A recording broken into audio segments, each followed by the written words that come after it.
Ligon, a school with a large background in history, a school that has gone through many changes, a school that will last in the minds of all young people who went to it for a long time, a school with only one ever-persisting goal, to educate the young ones who came here, a school that would have been lost, a school that could last forever. Ligon.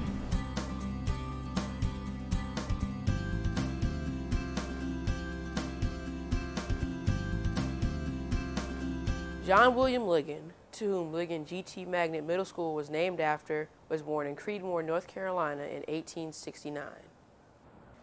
His mother died at an early age, and his father was one of the pioneers who helped establish Method Community, or Mason Community, one of the first black communities in North Carolina. His father died, John's older brother, Oscar, became his guidance. He worked his way through college and traveled a lot on foot. He graduated from Shaw University and later got his theology degree from the University of Chicago. After that, he married Daisy Jones, and from this marriage came 5 children. He raised his family in 2 adjacent homes and ran a family store. These homes still stand today and are currently being renovated. Ligon firmly believed in education and read to his children every night. He read things such as Shakespeare, Macbeth, and the Bible. John was the first ever principal of Crosby Garfield School from 1901 to 1919. In late 1901, he became minister of Tupper Memorial Baptist Church.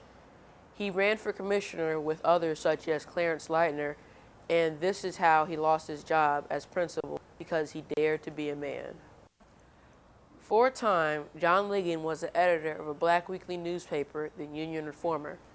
When John Ligon died, his son, John Ligon Jr., continued to maintain the family store and family property. John Ligon Jr. also helped build Ligon Middle School, but he decided to dedicate it to his father. Ligon was built in 1953 and opened in 1954 under the name of John W. Ligon Jr. Senior High School.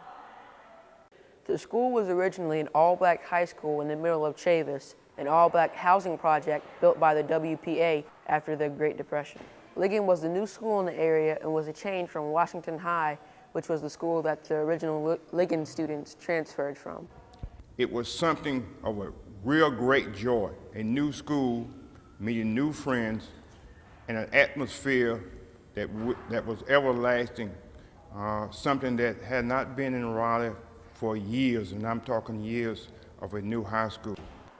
Ligon had a new principal, Dr. Watson, who was very sought after, especially in the North. We were having a test, chemistry test. And I was an A student in chemistry. I was very good, along with most of my classmates. We were all great chemistry students. Well, we were having this test, and one of my best friends, and his name was Theodore Gibson, and he's passed away now also. And we were in the classroom, so Miss Perry was walking around, you know, we were doing the test, and she went through the room. You could go through her room, through a little storage room that's still there today, into the next room. So we saw her do that. So Theodore was sat right across from me. So he said, Hawk said, what answer did you get for whatever question? And so he said, let me see your paper. I looked around, didn't see Miss Perry, so I handed him my paper. So he checked his against mine, and he had the same thing, you know, no problem. So when he passed it back, and I looked down, and I saw these set of high heel shoes. Miss Perry had come back into the room. We didn't see her, and she was standing right there. When he handed me my paper, I looked up, and she was looking down at me. And she said, Mr. Hunter, you and Mr. Gibson, bring your paper and come with me. I knew immediately what was going to happen. She was going to take me to Dr. Watson's office, which was right there behind me now, where you were there. And I knew that I was going to be expelled. Well, if I'd have gotten expelled from school, my grandma would have killed me. I would not be sitting here doing this with you today. So when she opened the door and she made Theodore, we call him Bunky, was his nickname. She made Bunky sit down up the classroom. She took his paper. Well, all our classmates were holding their breath, and they were shaking their head because they knew I was gone. As soon as she opened the door and she closed the door, I got down on my knees, right out there in the hallway. And I'm like this, and I'm pleading. I'm praying, and I'm pleading to her, please, please don't send me to, I'll do anything you want, anything, but don't send me to Dr. Watson, because I knew what was going to happen. Well, years later, Miss Perry told me that she was trying not to laugh, and she was biting the inside of her mouth to keep from laughing at me. Well, teachers were walking up and down the halls, and they were laughing. But I was serious, and I was crying. I'm 17 years old, you know, I'm crying and bleeding, so she said, okay. So I got up, she took me back in the classroom, she took my paper and Bunky's paper, and she said, I'm gonna tear them up. I'm gonna write a new test. You have to come back here in the morning before you go to your first period class and take this test. I said, fine. But there was a stipulation she put to it. We could not score less than 95 on her test. And everybody knew she was tremendously rough. I mean, there was just no way. We said, okay. That night, I must have stayed up half the night. My grandmother laughed at me because I told her, I never lied to her. She said, if you'd have come home expelled, she said, I'll beat you to death. So she laughed at me. I stayed up all night from one end of that chemistry book back and forth, back and forth. Next morning we went in, we took the test. I scored a 96 and Bucky scored a 95. And that was that. We made it. We made it. From that day to the day I sit here before you now, I have never ever did anything like that on the test again. And I've been to colleges. I got 2 college degrees, and I didn't do that anymore. The students at Ligon loved the school once they got used to it. My favorite memory of Ligon is that it was the best school in Raleigh at that time to me. And I enjoyed the studies and the sports especially. We had winning teams, we always were winners, and I was a cheerleader, of course, so I helped to cheer them on to victory. When they would let us compete against them, we never, ever lost to Broughton. I don't care what they would let us compete against them in. We had an incentive, never lose to Broughton, and we never lost to them. And there is a teacher over there now, his name is Mr. Ron Robinson. He teaches math there part-time. And he went to Broughton during those times. And him and I are great friends. I used to sub for him, and he said, Mr. Hunter, I hate you. He said, because we never could beat you. They never could. I don't care if we played marbles, we beat them. That's what it was like. It was a part of our thing that because you would not recognize us, and that's the way the country was at that time, we're going to show you how good we are. And we did. There are many wonderful opportunities to grow and develop in Ligon's atmosphere. In academic school, we used to brag that a student maker C at Ligon could go to any college in the country and make it. And following that, we were in athletic school. We had football and basketball as well as baseball championships. And then we excelled in the arts.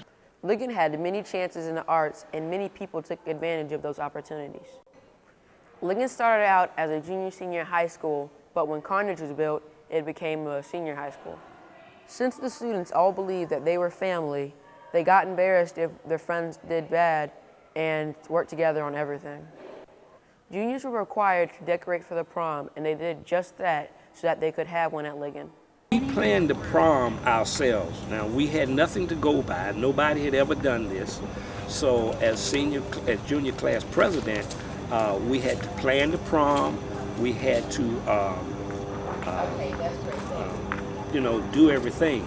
Well, one of the things that happened when we got our plans together, decorating and everything, we went to Dr. Watson, the principal, and we told him, I showed him our plans. Well, at that time, he was first, I guess he had been principal before, but he came up with the idea that he wanted this to be an all-school party. And it was supposed to be the junior, senior prom.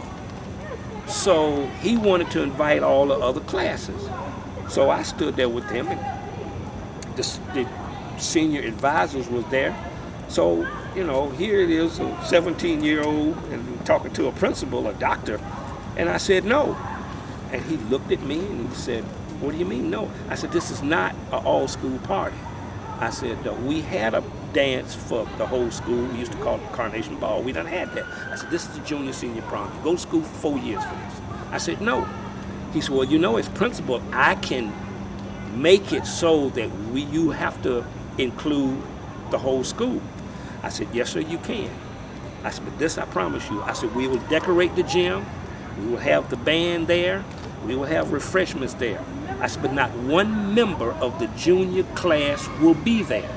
I said, now I can't speak for all of the senior class, but I'll talk to Ann Coble and I guarantee you half of them won't be there. He said, you can't do that. I said, yes, I can. I am the junior class president. They elected me. They follow me. And I said, I guarantee you they won't be there. So he turned to one of the advisors and looked at him, and Mr. Lipton said, Dr. Watson, he can do it. They will do whatever he says. The teachers were new, wonderful, and caring.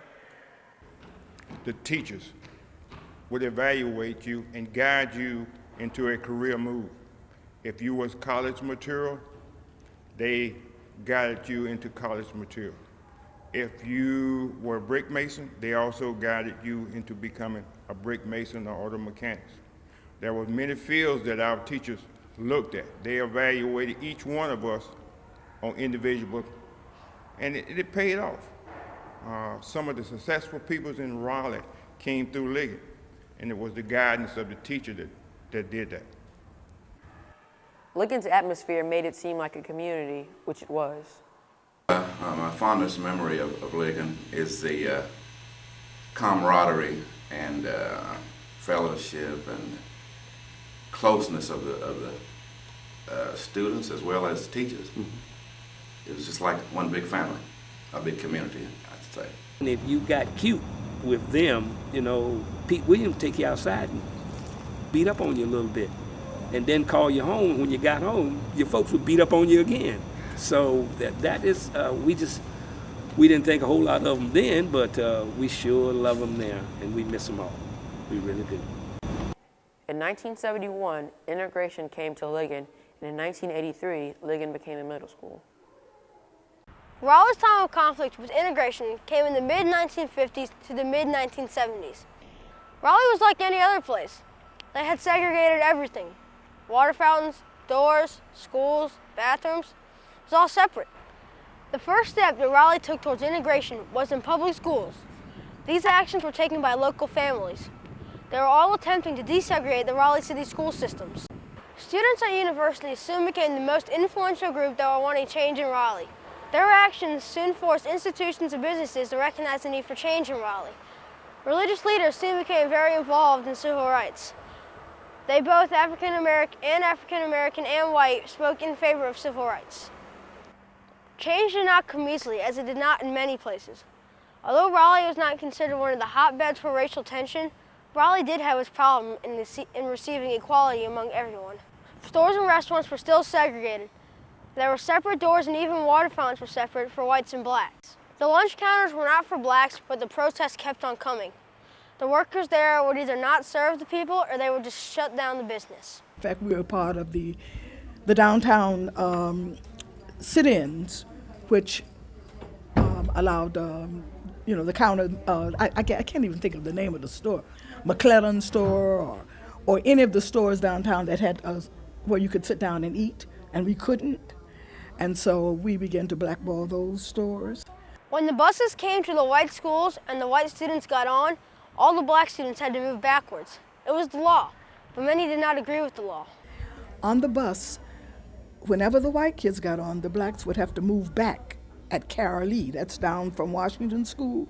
And one day I just said, I am not going to move. And so they put us off the bus uptown. Blacks were also not allowed to use any store items, like brush their hair with a brush or try on a dress to make sure it fits. We had money, but we could not try on shoes. We could not try on the dresses. You bought them. If they fit, fine, and if they didn't, hey, tough. I had a girlfriend, she's no longer with us now, Zell Plesser. She was so proud, and her parents were well off, and she did not like it, and she really let everybody know. As more marches and protests came, more people were arrested. Coach Pete Williams was arrested in one of the marches. But people were rounded up and carried to jail because they were protesting. In fact, one of our teachers got put in jail, Coach Pete Williams, because he was marching in a protest rally. The only thing I recall is there was a hotel, when I say downtown, that doesn't place it. It was closer to South Street, just west of South Street. And they were marching down there because they would not admit them. So several folk were arrested, including Coach Williams. Soon the workers started serving some of the African Americans at the lunch counters. More and more black protests kept coming on the buses, but some of them got kicked off as well. The feeling of being in March was one that many Ligon students would not forget. Many Ligon students did participate in many of the marches around Raleigh. I marched with a group of us who went out to Howard Johnson's, there was no hotel. See, blacks didn't have nowhere to sleep, like except in homes or something when they came. And I mean, professionals who would come, performers who would come, there was no place. And so we picketed out at Howard Johnson's, and they, of course, turned the water hose on us and wet us down. The march was like your family. It was like your family coming together for a common cause. Everybody seemed to be on the same tune, same wavelength, and you saw if it would accomplish what the end of the rainbow would be. As the battle for equal rights raged on, more and more protests and marches kept on coming. Integration at Ligon came when it was a junior high school. It was the first time that black students and white students had met in the same school. I recall that we had an open house and invited all the parents to come to the school prior to the first day of school. And the auditorium was full, and I had staff members and had counsel up there to answer questions from the audience. And one man got up there and said, well, now, how can you promise me that my child, who was at Carroll last year, will get a good education over here at Ligon? And I told the folk on stage, no, let me answer that one. I said, sir, I won't promise you that, because he will not. But he'll get a better education if he comes to Ligon. And of course, he went back to the school board and told the school board I said that his child was not good as good education he would over at Carroll. He left half of it off. Many parents did not trust their children with the white kids. Many students at Ligon felt that it was like a big family, and that when the white kids came, the family was broken. They all learned to like each other and trust each other, and it felt like a whole new family. Civil rights, to me, was not just for not working for myself, but for all those around me who I felt were being ostracized. Ligon did what it had to and fought desegregation until it conquered it. They accomplished that. It all started with the first graduating class of 1954. Many famous and interesting people went to Ligon. Some notables are Ralph Campbell, who was a state auditor of North Carolina, Dr. Charles Haywood, who was a teacher at Ligon, John Baker, who was a former Wake County sheriff and NFL player, Twiggy Sanders, who was a former Harlem Globetrotter and a basketball coach, and Dr. Chuck Davis, who was the founder of the African American Dance Ensemble. They are all part of Ligon's history. Chuck Davis graduated from Ligon as the second graduating class of 1955. He lived near Washington High School. Chuck Davis was at Ligon when it was still new and still under construction. It was a new school, and the newness, by the time we got here, the newness was still in the air. There were still areas that were under construction, and we had a gymnasium, and we had a full cafeteria. He worked hard as a student, mainly to get into the Honor Society, but he did not get into it. Ligon was much different when Davis went here. There were wooden seats in the auditorium. There were no dancing classes, and Ligon was not a magnet school. They also had band, all the sports, and the most famous glee club, which is a chorus in the state. Davis loved Ligon, but mainly because they were the best at everything. Everyone wanted to be like Ligon. We had the best basketball team. We had the best football team. We had the best debating team. We had the best library science. We had the best glee club. We had the best everything. So everyone wanted to be like Ligon. What can I tell you? They were jealous. Ligon helped Davis prepare himself for his life today. The teachers of his were his mentors, and they wanted to prepare the students for segregation outside of school. However, the learning was hard. Ligon also helped him for his artistic career because he was given the support to be able to enjoy the library. By reading, he was able to learn about dancing and African culture because he was not taught about African culture in school. Davis came in touch with his African dancing side during his military term. He was stationed in Bethesda, Maryland Hospital, right outside of Washington, D.C. At night, he went to the Dumba nightclub in the Dumba Hotel that had Latin American bands. Eventually, he started dancing with the bands, and he learned all he could about dancing. This made him proud to be African. He eventually performed African dances in Nigeria. And as I delved deeper into my African heritage, I realized that I did not have to be ashamed because of the images that the Tarzan movies had put out. The Tarzan movies put extremely negative images about my African heritage. And because of it, first I didn't want to be bothered. But then as I began to read and research, I began to understand the history that was involved in dance and music and culture, and that because of the history, I should not be ashamed, but should be very proud. The people liked his dancing so much, they awarded him the 16 coronets to show him respect and to accept him into the community. After that, he moved to Washington and New York. After 22 years, he moved back to North Carolina because his parents were getting older, and Duke made him an offer he could not refuse.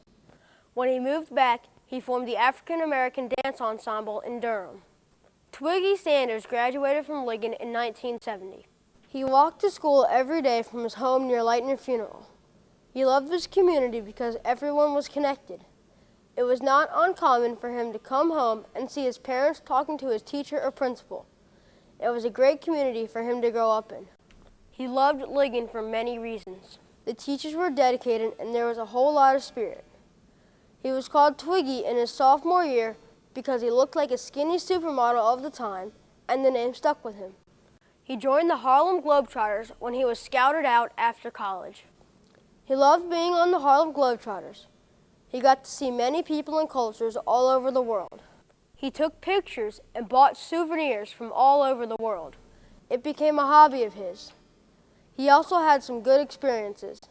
One time, the team had to play in a bull ring instead of a basketball court. After he left the Globetrotters, he started coaching the Maryland Nighthawks. The Nighthawks are a minor team in the NBA. Ligon had many famous people.